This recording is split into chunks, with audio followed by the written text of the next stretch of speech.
فأعوذ بالله من الشيطان الرجيم بسم الله الرحمن الرحيم فلا تخافوهم وخافوني صدق الله مولانا العظيم. بارگاہ رسالت معاب صلی اللہ تعالی علیہ وسلم میں درود پاک کا ہدیہ پیش کریں. اللہم صلی علی سیدنا و مولانا محمد معدن الجود والکرم وآلہ واصحابہ الکرام وابنہ الکریم وبارک وسلم صلاة دائمتا سرمدا ابدا. اللہ عز و جل ارشاد فرماتا ہے، تم لوگوں سے مت ڈرا کرو، مجھ سے ڈرو. اللہ کا خوف جس کے سینے میں آتا ہے دنیا کے سارے خوف سے اسے آزاد کر دیتا ہے، اور جس نے اللہ کو سب سے بڑا تسلیم کیا پھر وہ دنیا میں کسی اور کو بڑا مانتا بھی نہیں.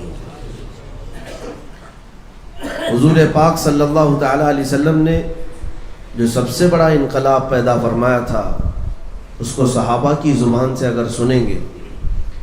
جب نجاشی بادشاہ کے دربار میں، عیسائی بادشاہ تھا، چند صحابہ آئے، بادشاہ نے ان سے پوچھا تمہارا رسول ہے کون اور تمہارے رسول کی خصوصیت کیا ہے؟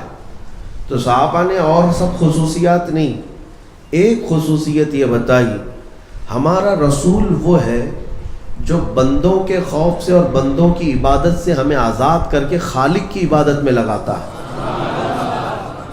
بندوں سے، مخلوق کی خوف سے اور مخلوق کی عبادت سے نکال کر ہمیں خالق کی عبادت میں لگاتا ہے. یہ ہمارے رسول کی خصوصیت ہے، اور جب تک اس خصوصیت پر آپ عمل پیرا ہوں گے دنیا کی کوئی طاقت تمہیں خوف زدہ نہیں کر سکتی. قیصر و کسریٰ کون تھے؟ قیصر روم کے بادشاہ کو کہا جاتا ہے اور کسریٰ ایران کے بادشاہ کو کہا جاتا تھا. اس زمانے میں ان کی حیثیت ویسی تھی جیسے آج امریکہ اور رشیا کی ہے، یا امریکہ اور چائنا کی ہے. سپر پاور کی دوڑ میں وہ دونوں طاقتیں پوری دنیا پر قابض تھیں. قیصر اور کسریٰ کا نام ہی کافی تھا پوری دنیا میں، اتنے طاقتور وہ بادشاہت تسلیم کی جاتی. روم کا بادشاہ قیصر ہوتا، ایران کا بادشاہ کسریٰ ہوتا، جن کے پاس لاکھوں کی فوج تھی، بے پناہ ان کے پاس اسلحے تھے، لوٹے ہوئے مارے ہوئے کئی ملکوں پر ان کی اجارہ داری چلتی تھی. لیکن آپ کو میں حیرت کی بات بتاؤں، جو اپنے وقت کے سپر پاور طاقتیں تھیں، مکہ سے ہجرت کر کے مدینے جانے والے صحابہ، ہجرت کر کے جانے والے جن کا گھر بار سب مکہ میں چھوٹ گیا، مال و دولت رشتہ دار سب چھوٹ گئے، مدینے میں آنے والے وہ صحابہ جن کے پاس مکان بھی نہیں تھا، جن کے پاس صحیح ڈھنگ کے لباس بھی نہیں تھے کہ وہ اپنا بدن چھپا سکے، ان صحابہ نے ایک دن یہ نعرہ لگایا مدینے میں، ایک دن وہ آئے گا جب ہم قیصر و کسریٰ کو فتح کریں گے. زمین و آسمان کا فرق نظر آتا ہے دنیا کو کہ یہ وہ لوگ ہیں جو بے گھر ہوئے ہیں، یہ وہ لوگ ہیں جن کا اپنا اصلی وطن چھوٹ گیا، یہ وہ لوگ ہیں جن کا گھر بار جائیداد سب چھوٹ گئی. اور بات کریں، اگر یہ بات کرتے کہ ہم واپس مکہ کو فتح کریں تو لوگ سمجھتے کہ ہاں ان کا وطن چھوٹا ہے، واپس مکہ یہ فتح کر لیں گے. لیکن یہ نہتے صحابہ سیدھے سپر پاور فتح کرنے کی بات کرتے تھے. قیصر و کسریٰ اس زمانے میں مکہ والے ان کا مذاق اڑاتے تھے. کس کا؟ صحابہ کا مذاق اڑاتے تھے. جن کے پیروں میں پہننے کی چپل نہیں، لباس پہ پیبند ہے، دن بھر ایک کھجور پر گزارا کرتے ہیں، یہ لوگ قیصر و کسریٰ کو فتح کرنے کی بات کرتے. لیکن میرے عزیزوں، جب وہ صحابہ کوئی بات کہتے تھے تو اس کا اثر بھی اتنا ہوتا تھا کہ سامنے دشمن اگرچہ انکار کر دیتا کہ تم سے کچھ نہیں ہوتا، لیکن خوف بھی رہتا تھا دل کے اندر کہ یہ بول رہے ہیں تو شاید کچھ ہو بھی جائے، یہ بول رہے ہیں تو شاید کچھ ہو بھی جائے. یہ خوف دنیا میں طاری رہتا تھا. اب میں آپ کو بتاؤں، ان بڑی طاقتوں پر خوف طاری کرنے والا ایک امیر المومنین عمر ابن خطاب. قیصر و کسریٰ نے دیکھا کہ یہ دعوے پہ دعوے کیے جا رہے ہیں، ان کے پاس کون سی طاقت ہے. اپنے ایک قاصد کو بھیجا کہ جا عمر کی تلاشی لیا، مسلمانوں کا جو بادشاہ ہے وہ کتنا پاورفل ہو چکا اور کتنا آج طاقت جمع کر چکا ہے جو آج قیصر و کسریٰ کو پلٹنے کی بات کرتا ہے۔ ایک قاصد مدینے آیا، صحابہ سے ملاقات کی اور کہا تمہارے بادشاہ سے ملنا ہے۔ تو صحابہ جو موجود تھے انہوں نے ہنس کر کے کہا ہمارا بادشاہ ہوتا ہی نہیں، ہمارا بادشاہ نہیں ہوتا۔ تو پھر کہا کیا ہوتا ہے؟ کہا وہ امیر المومنین ہوتا ہے، غلام رسول ہوتا ہے۔ کہا اچھا وہ امیر المومنین کا محل کہاں ہے؟ پھر صحابہ پھر ہنس پڑے، کہا اس کا محل بھی نہیں ہوتا، محل بھی نہیں ہوتا۔ قیصر و کسریٰ کا قاصد آیا ہے، ترجمان آیا ہے حالات معلوم کرنے کے لیے، مدینے جو پوری دنیا پر پھیل رہی ہے اس جماعت کا حال معلوم کرنے آیا ہے۔ تو صحابہ سے پوچھا اچھا بتاؤ تمہارا امیر ہی کہاں رہتا ہے؟ صحابہ نے کہا مسجد نبوی کے قریب ایک پیپل کا جھاڑ ہے، اس کے نیچے سویا ہوگا، دوپہر کا وقت ہے۔ یہ پتہ کس کا بتایا جا رہا ہے؟ اس عمر ابن خطاب کا جس سے پورا قیصر و کسریٰ تھرا رہا ہے۔ وہ قاصد آیا اور بغور دیکھنے کے بعد اسے اندازہ ہوا کہ واقعی سیدنا عمر ابن خطاب ایک درخت کے نیچے ننگی پیٹھ زمین پر سوئے ہوئے، نہ کوئی باڈی گارڈ ہے نہ سیکورٹی گارڈ ہے، لیکن آپ محو خواب ہیں، آرام کر رہے ہیں۔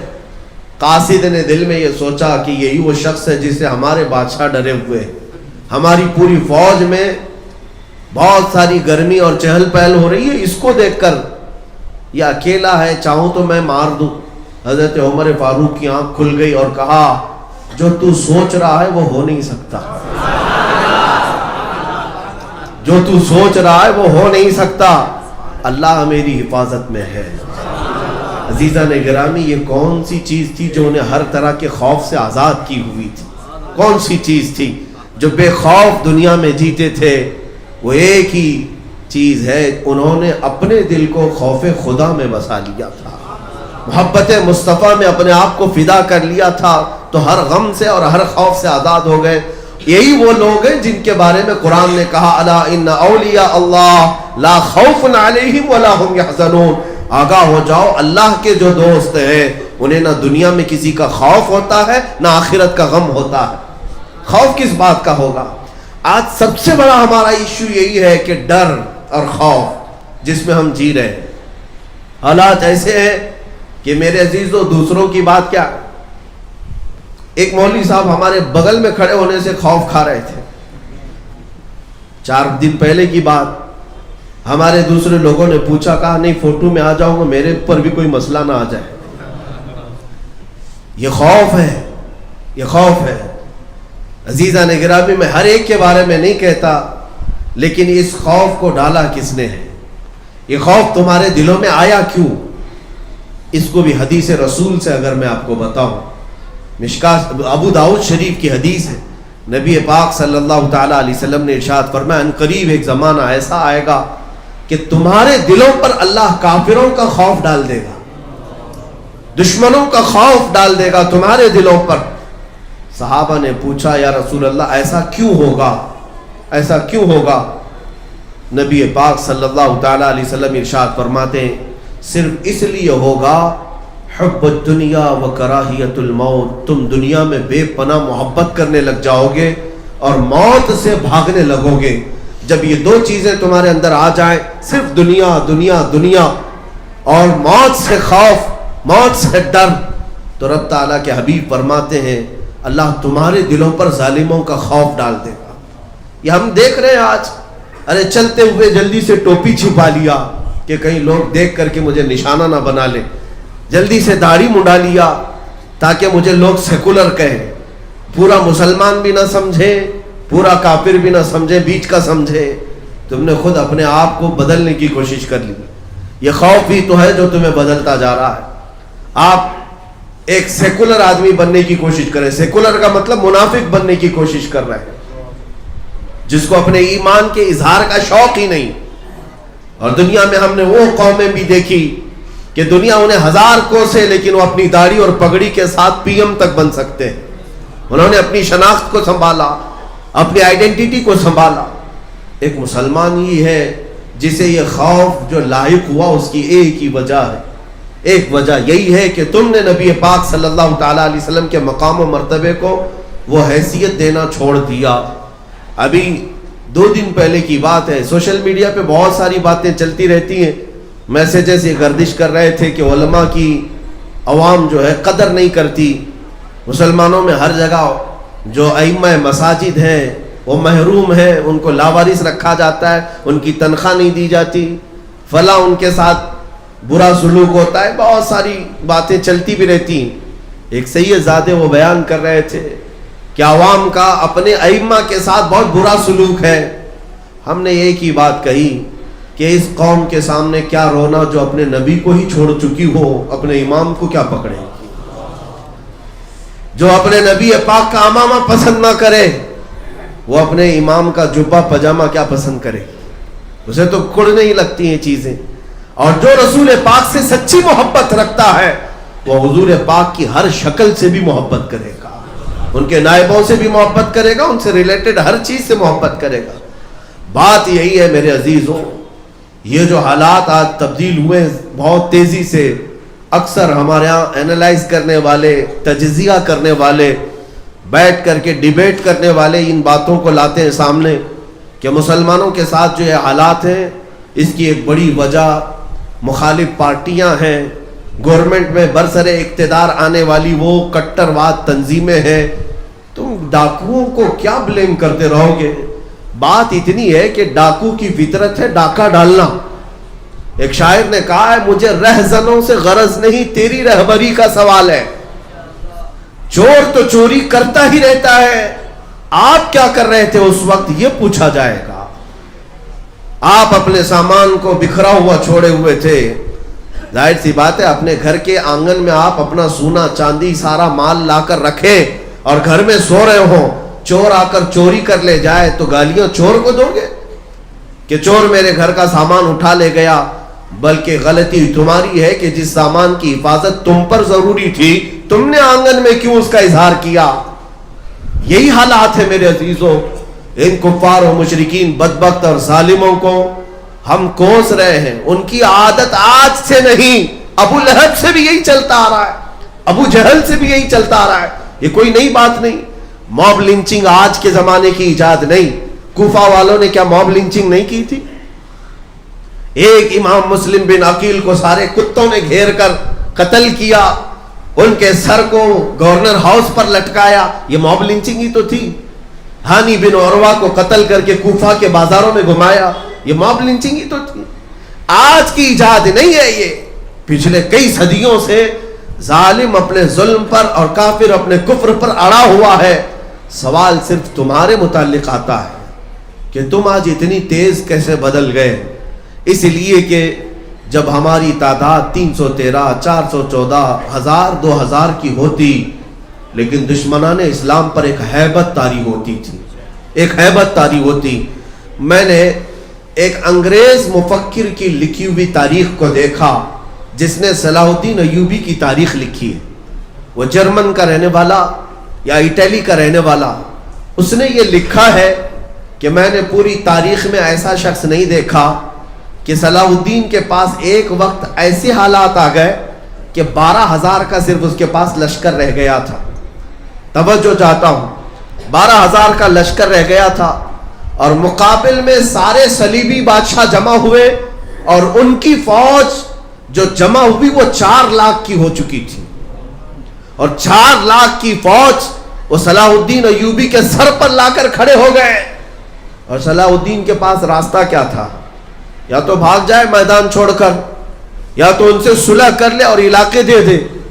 لیکن اس مرد قلندر کو ہزاروں سلام اپنے مجاہدین سے پوچھا کہ تم تعداد دیکھ رہے ہو 4 لاکھ کی اور ہم 12,000 ہیں, اگر ملٹیپل کیا جائے تو پتہ نہیں کتنے گنا ہو بڑھ جائے, کئی گنا بڑھ جائے.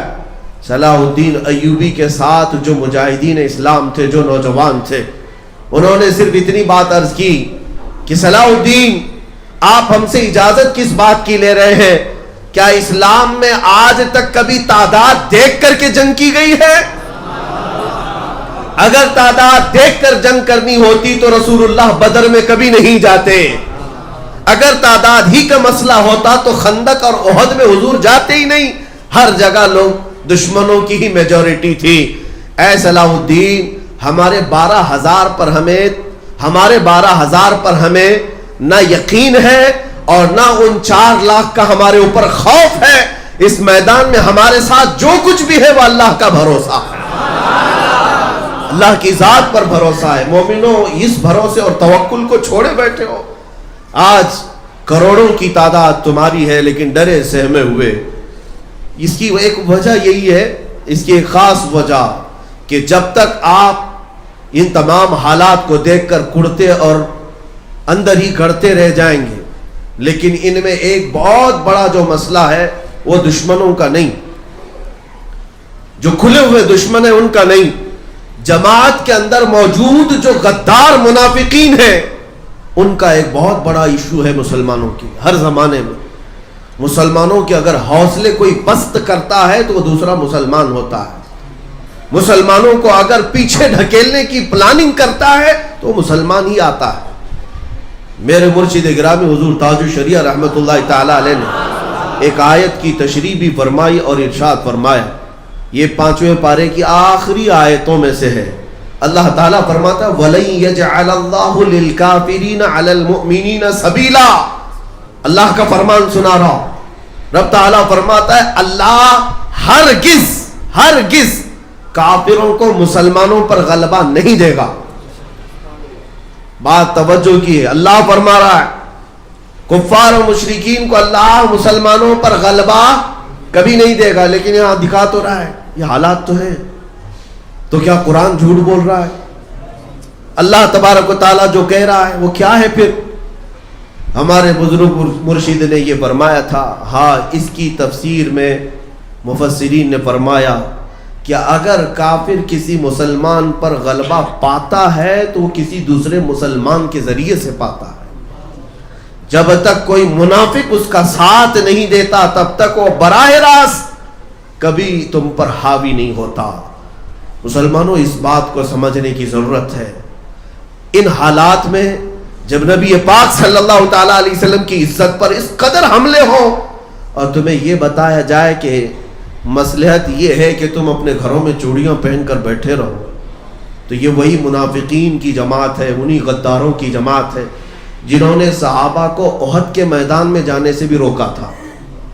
احد کے میدان میں جانے سے صحابہ کو روکتے رہے, اور جب شکست کھا گئے صحابہ تو انہوں نے مدینے میں بہت بڑے بڑے پیمانے پر واویلے مچائے تھے کہ ہماری بات سنے نہیں, گئے اور پٹ گئے, دیکھو آ گئے, کٹ گئے, آ گئے. منافقین کی باتیں تھیں. اللہ تبارک و تعالیٰ منافقین کو ظاہر فرمانا چاہتا تھا. وہ احد میں جانے کے تیار نہیں تھے. انہوں نے بار بار یہ کہا تھا ہم میدان احد میں نہیں جائیں گے, ہماری تعداد کم ہے, ان کی تعداد زیادہ ہے, اور کچھ پیچھے رہ گئے. 300 کے قریب وہ لوگ جو رسول اللہ کے پیچھے نماز پڑھتے تھے احد میں نہیں آئے, چھوڑ کر بھاگ آئے. اور پھر یہاں مدینے میں کہنے لگے کہ ہم پہلے ہی سے کہتے تھے کہ ان لوگوں کو مارا جائے گا, پیٹا جائے گا. دیکھو احد کے میدان میں 70 مسلمان شہید ہو گئے, ہماری بات سنتے نہیں, ایسے ہی چلے جاتے اور ایسا ہو جاتا ہے ویسا ہو جاتا ہے. یہ جو پیٹرن ہے نا, یہ آج بھی چلتا ہے, آج بھی چلتا ہے کہ ہم تو بولے تھے, پہلے ہی سے بولے تھے, کائے کو اس میں سر کھپانے کی ضرورت تھی, دیکھا مارا گیا ہے, پیٹا گیا ہے, کیسوں میں اندر چلا گیا, کیا ضرورت تھی اس کو. منافقوں تمہیں پتہ نہیں, ہم اگر پیٹے جاتے تو صرف نبی پاک کے نام پر. تم کیا سمجھتے ہو حضور کی عزت کی بات کرنا اور گھر میں بیٹھ کر صرف نعرے لگانے کا نام محبت ہے؟ ہاں, محبت اس وقت ہوگی جب بلال حبشی کی طرح تم بھی میدان میں گھسیٹے جاؤ, خبیب ابن عدی کی طرح تم بھی سولی پر چڑھائے جاؤ, تب پھر تو امتحان ہوگا, تب پتہ چلے گا.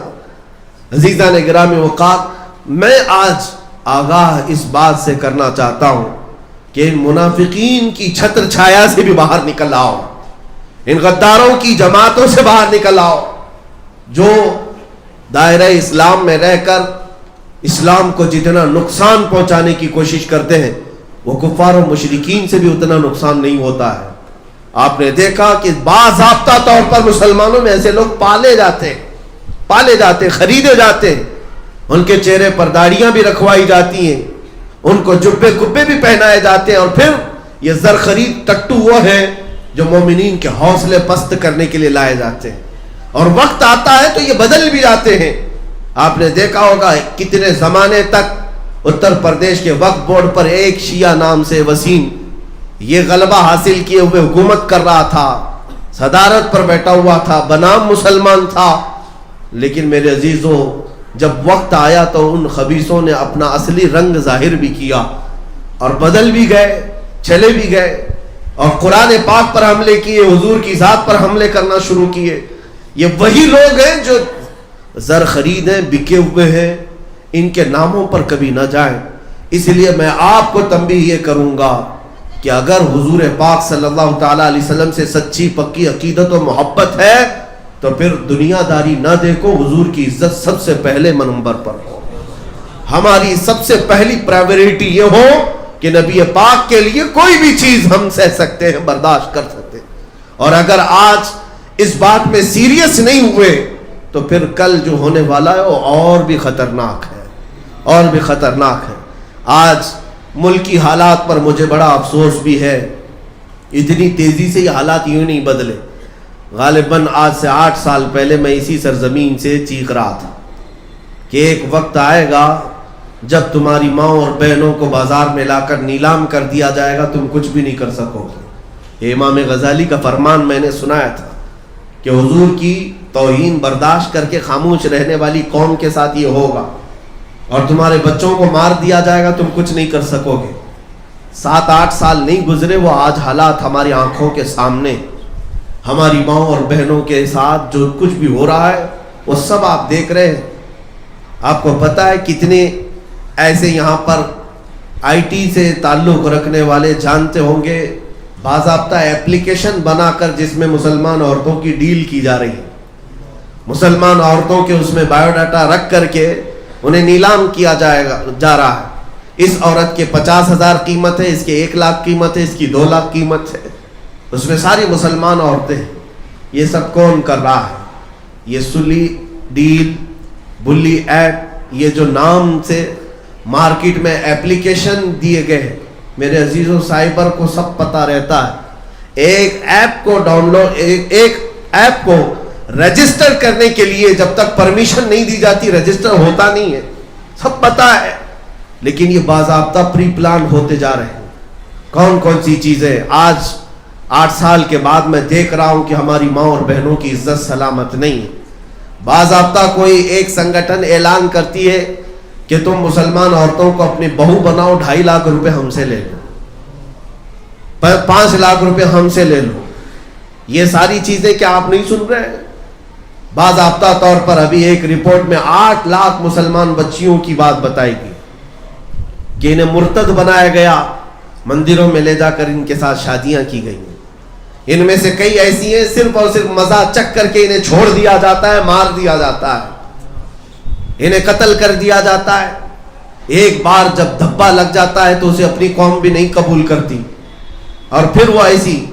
میں آج سے 1 سال پہلے کی بات بتاؤں, دلی میں ایک صاحب اب بھی موجود ہیں, انہوں نے یہ بات رو کر کے ہم سے کہا کہ کئی مسلمان بچیاں ایسی ہیں جن کی میری دبئی میں ملاقات ہوئی, دبئی میں ملاقات ہوئی, روتی رہیں, اور ان کا حال کیا تھا, کہا ہمارا صرف افیئر تھا کالجز میں یا باہر, اور کچھ نان مسلم کے ساتھ افیئر کر کے ہم اپنے گھروں سے مخالفت لے کر ان کے ساتھ بھاگ آئیں. انہوں نے شادی تو کیا لیکن چند ہی دنوں کے بعد ہمیں یہاں لا کر بیچ دیا. اب تک ہم کوٹھے پر بیٹھی ہوئی ہیں, ان کے ماں باپ کو خبر تک نہیں ہے, کئی تو مر گئی. میرے عزیزوں, یہ حالات کیوں ہوئے؟ یہی وہ امام کی بات یاد آتی ہے, تم نے نبی پاک کی عزت پر جو خاموشی اختیار کی تو پھر تمہارے گھروں کی عزت کب سلامت رہنے والی ہے؟ تم کیا سمجھتے ہو یہ صرف چند گھروں کی لوٹ مار ہے؟ یہ چنگاریاں ہر گھر تک پہنچیں گی, ہر گھر تک پہنچیں گی. آج آپ کو ایسا لگتا ہے کہ اتر پردیش والے کٹر لوگ ہیں, وہاں صرف گوشت کے نام پر مار دیتے ہیں. ارے وہ زہریلی ہوا یہاں پہنچنے میں ٹائم نہیں لگنے والا ہے, وقت نہیں لگے گا. اب تک تو کرناٹک, کیرلا کو ایجوکیٹڈ سٹیٹس میں بتایا جاتا تھا, یہاں کے لوگ سیکولر دماغ والے ہیں اور سب مل جل کر رہتے ہیں, یہاں فسادات نہیں ہوتے. لیکن آج پوری دنیا میں حجاب کا مسئلہ اگر چھڑا ہے تو یہ ہماری زمین ہے. یہیں سے یہ کٹر واد کہاں سے آئے؟ یہ ان کے اندر زہر اور نفرت کہاں سے آئی؟ آپ اس بات کو سمجھتے کیوں نہیں کہ جو 4000 کلومیٹر دور نفرت رکھتا ہے اس کی چنگاریاں تمہارے گھر پہ آنے کے لیے منٹ بھی نہیں لگیں گے. یہ ہم دیکھ رہے ہیں آج حالات. اس لیے میرے عزیزوں جینا ہے تو بے خوف ہو کر جیو. ادخلوا فی السلم کافہ. رب نے قرآن میں فرمایا تم پورے کے پورے اسلام میں تو آ جاؤ, تم اپنے چہروں کے ساتھ آ تو جاؤ, تاکہ تمہارے پاس منہ تو رہے رب کی بارگاہ میں رحمت مانگنے کا, تمہارے پاس چہرہ تو رہے مدد مانگنے کا. ہاتھ اٹھاتے ہو بھیک مانگتے ہو کہ اے اللہ ہماری مدد کر, تو رب تبارک و تعالیٰ کی طرف سے مدد آئے نہ آئے یہ بعد کی بات ہے. لیکن میرے عزیزوں چہرہ دیکھ کر فرشتے کیا کہیں گے؟ تو کس سے اپنی محبت کا صلہ مانگتا ہے؟ تو کس سے اپنی محبت کا صلہ مانگتا ہے؟ ایک طرف خالق کو بھی سجدہ اور دوسری طرف شیطان سے بھی یارانہ تیرا. بتا رب کی بارگاہ میں کس سے محبت کا صلہ مانگتا ہے؟ تو غیر المغضوب علیہم ولا الضالین ہر نماز میں کہتا ہے, جس کا مطلب یہ ہوتا ہے کہ مولا ہمیں یہودیوں اور عیسائیوں کے راستے پر مت چلا. تم ہر مسجد میں اللہ کو یہ کہہ کر جاتے ہو اور باہر جا کر تمہارا لباس, تمہارا چہرہ, تمہارا پہناؤ سب تو یہود و نصارہ کا ہے. پھر اللہ کی بارگاہ میں جھوٹ کیوں بولتے ہو؟ اللہ کی بارگاہ میں جھوٹ کیوں کہتے ہو کہ اللہ ان کے راستے پر نہ چلا؟ کچھ تو تمہیں اپنے دلوں سے تبدیل کرنا ہوگا. آج میں ایک بات یہ بھی بتا دوں ان نوجوانوں کے لیے جو ماڈرن بن کر کے یہ سمجھتے ہیں کہ ہمیں کوئی کچھ نہیں کر لے گا. یہ ملا لوگوں کو چھیڑتے ہیں نا, داڑھی والوں کو لوگ چھیڑتے ہیں, ٹوپی والوں کو چھیڑتے ہیں, مذہبی لوگوں کو چھیڑتے ہیں. ارے اس زہریلی کافر جماعت کو آپ نے دیکھا نہیں, جنہوں نے ان کو راضی کرنے کے لیے پچھلے 30-40 سال سے پوجا پاٹ کی ہے, انہیں بھی یہ نہیں بخشتے. چاہے وہ بالی ووڈ کا ہیرو ہو کہ ہالی ووڈ کا ہیرو ہو, جس نے سارا کچھ بدل بھی لیا, نام اگر مسلمان ہے تب بھی یہ تمہیں ہضم نہیں کر سکتے, یہ تمہیں ہضم نہیں کریں گے. عزیزان گرامی وقار, آپ کیا سمجھتے ہیں اس تیاگی کو جو بدل کر کے گیا ہے وہ جماعت قبول کر لے گی؟ وہ جماعت قبول کر لے گی؟ وہ اپنے دلتوں کو آج تک قبول نہیں کر سکے, ایک مسلم کو کہاں قبول کریں گی؟ حالت بعد میں یہی ہوگی, دھوبی کا کتا نہ گھر کا نہ گھاٹ کا, ادھر کے بھی نہیں رہے ادھر کے بھی نہیں رہے. اسی لیے ان نوجوانوں سے میں کہتا ہوں جو آج دنیا میں تھوڑے سے اپنے چہرے کو بنانے کے لیے اپنے نبی کو چھوڑ دیا اور لوگوں کو راضی رکھنے کے لیے اپنے آپ کو بدل لیا, یہ دنیا تو تمہاری موت تک کبھی راضی نہیں ہو سکتی, لیکن قبر میں جاؤ گے تو اس رسول کو راضی کرنے کا کیا گیا؟ وہ بھی تو راضی, ان کو بھی راضی نہیں کر سکے. پھر آخر جیے کس کے لیے؟ دونوں چیزیں ہاتھ نہیں آ سکی تمہارے, نہ حضور کو راضی کر سکے نہ دنیا کو راضی کر سکے.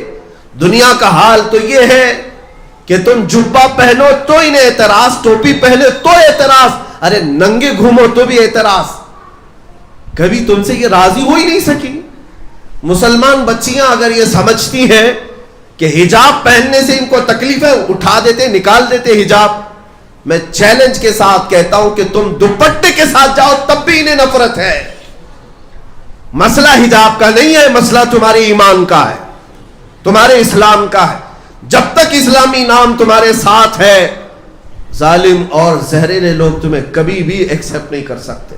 اس لیے میرے مولا کے فرمان پر آ جاؤ, ادخلوا فی السلم کافہ.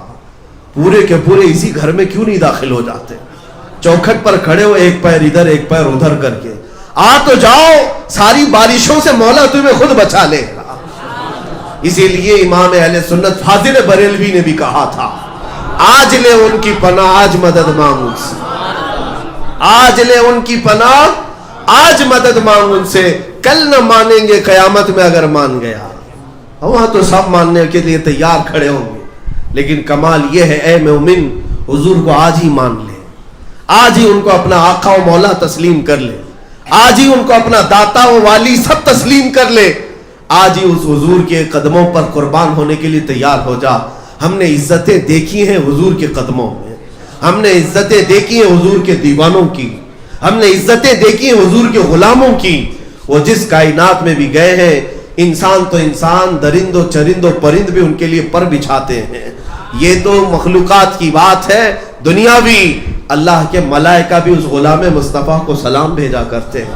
عزت تو ہم نے دیکھی ہے اس نبی کے دامن میں، عزت تو ہم نے دیکھی ہے ان کے قدموں میں.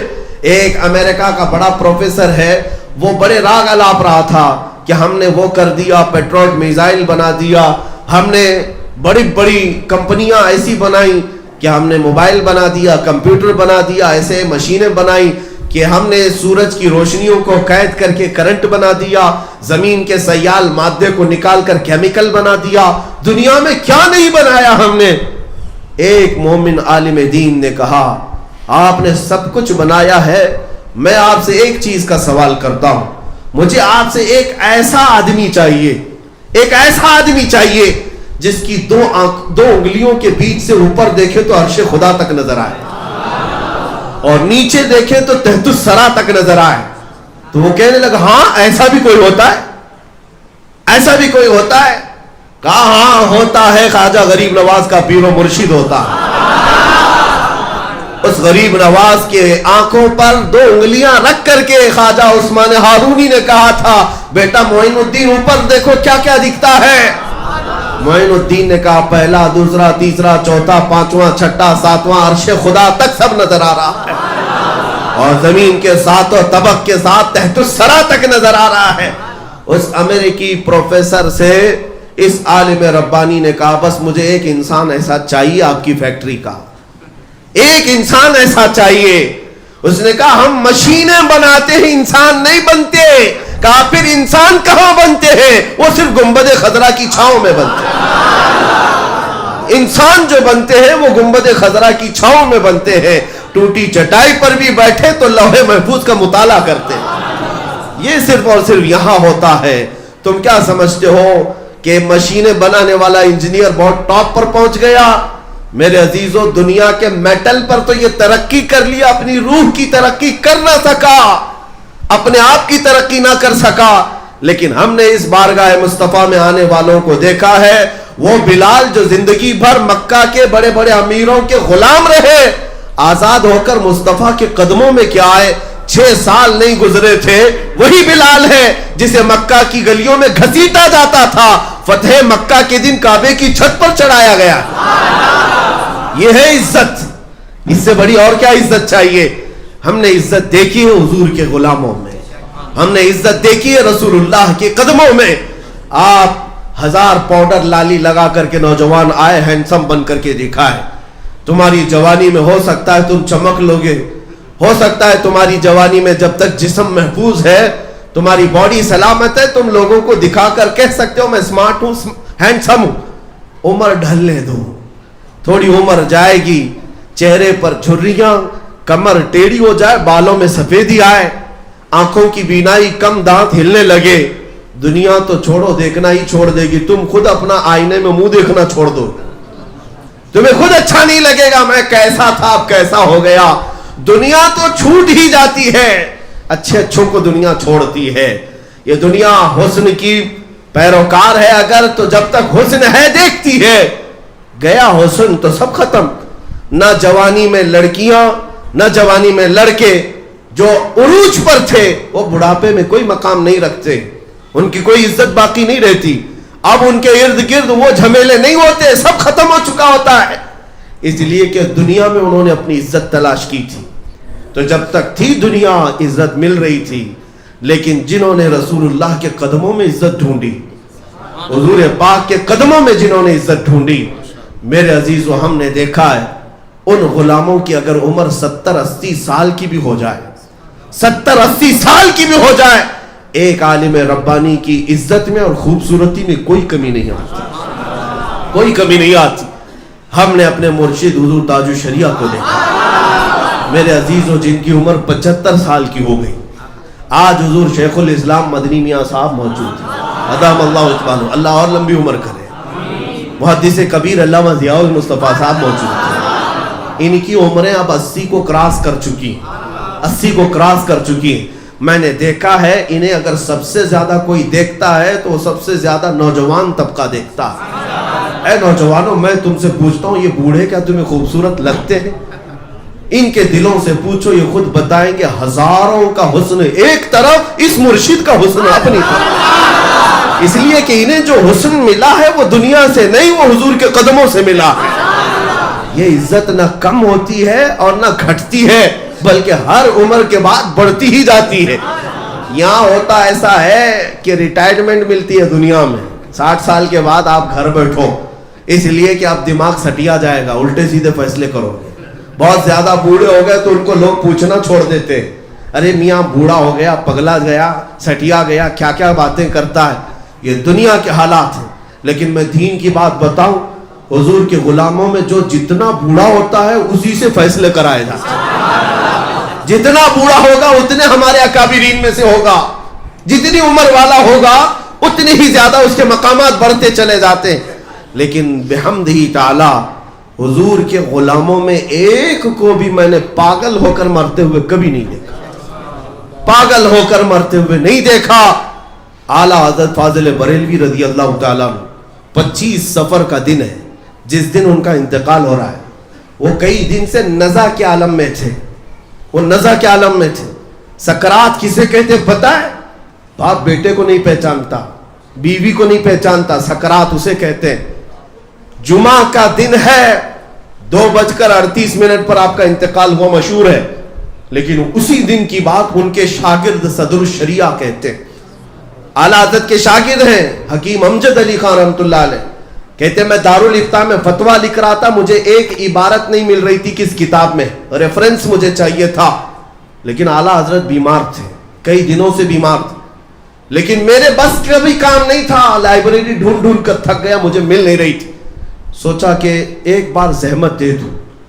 آئے، یہ 12 بجے یا 11 بجے کا وقت تھا جمعہ کا، اذان سے پہلے کی بات ہے. اندر آئے تو عورتیں موجود تھیں، عورتوں کو گھر میں بھیجا گیا. اعلیٰ حضرت سے کہا گیا آپ کے شاگرد صدر الشریعہ آئے. اعلیٰ حضرت نے انہیں آنے کی اجازت دی. کہا مولانا کیسے آئے؟ کہا کہ حضور ایک فتویٰ لکھ رہا تھا اور اس میں ایک لائن مجھے نہیں مل رہی کس کتاب میں. اعلیٰ حضرت نے کہا جاؤ فتاوی شامی جلد نمبر 6 صفحہ نمبر اس پر یہ لکھی ہوئی. یہ وہ وقت ہے جسے سکرات کہتے ہیں، یہ وہ وقت ہے جسے نزع کہتے ہیں. صدر الشریعہ کہتے ہیں میں جلدی سے واپس آیا، دارالافتاء میں بیٹھ کر کے میں نے وہی کتاب اٹھائی جو ویلیوم، جو جلد نمبر آپ نے کہی، وہی صفحہ کھولا تو عین اسی لائن میں مجھے وہ عبارت مل گئی. میں فتویٰ کمپلیٹ کیا تھا کہ یہاں سے اعلان ہونے لگا اعلیٰ حضرت کا انتقال ہو چکا ہے. میرے عزیزوں، یہ بات میں نے اس لیے عرض کی کہ دنیا کے اندر ہوس میں رہنے والوں کو ہم نے دیکھا، ان کے جانے کا وقت کیا ہوتا ہے، وہ اپنے عزیزوں کو بھول جاتے ہیں، وہ اپنوں کو نہیں پہچان پاتے. لیکن جو رسول اللہ کے قدموں میں فنا ہو گیا، آخری سانس تک مولا اس کے دماغ کی بھی حفاظت کرتا ہے، اس کے عقل کی بھی حفاظت کرتا ہے، اس کے حسن کی بھی حفاظت کرتا ہے. اسی لیے ان کی مان لو، آج لے ان کی پناہ، آج مدد مانگ ان سے، کل نہ مانیں گے قیامت میں اگر مان گیا. اے مومنو، اتنا اپنی زندگی کا خاصہ بنا لو، انہیں جانا انہیں مانا، نہ رکھا غیر سے کام، للہ الحمد میں دنیا سے مسلمان گیا. آج کے ان حالات کا سب سے بڑا جو حل ہے وہ یہی ہے کہ حضور کے قدموں میں آ جاؤ. ادخلوا فی السلم کافہ، پورے کے پورے مسلمان تو ہو جاؤ. تم اپنے گھروں سے انقلاب شروع کرو. عورتوں کے حجاب کے لیے آج جو آوازیں اٹھائی جا رہی، ان درندوں کو ضرورت کس بات کی کہ ہم جو پہنے تمہیں کیا فرق پڑتا ہے؟ تم ننگے بھی رہتے ہو تو ہم کہاں کہنے جاتے ہیں؟ تم کیا کہتے ہو، کیا کھاتے ہو، کیا پیتے ہو، ہم نے کبھی کہا؟ کبھی کسی نے پیشاب پی لیا، گوبر کھا لیا، ہمیں کچھ فرق نہیں پڑتا. ہمیں کیا فرق پڑتا ہے؟ آزاد ملک ہے، تم جو کھانا چاہو، جو پینا چاہو کہو. لیکن ان درندوں کو تکلیف ہر مسلمان سے ہوتی ہے. تم گوشت نہیں کھا سکتے، تم ٹوپی نہیں پہن سکتے، تم داڑھی نہیں رکھ سکتے، تم دوپٹہ نہیں اوڑھ سکتی، وہ حجاب نہیں پہن سکتی. ایک ٹیچر لب پہ آتی ہے دعا نہیں پڑھ سکتا، ایک مسجد کا امام تنہا سفر نہیں کر سکتا.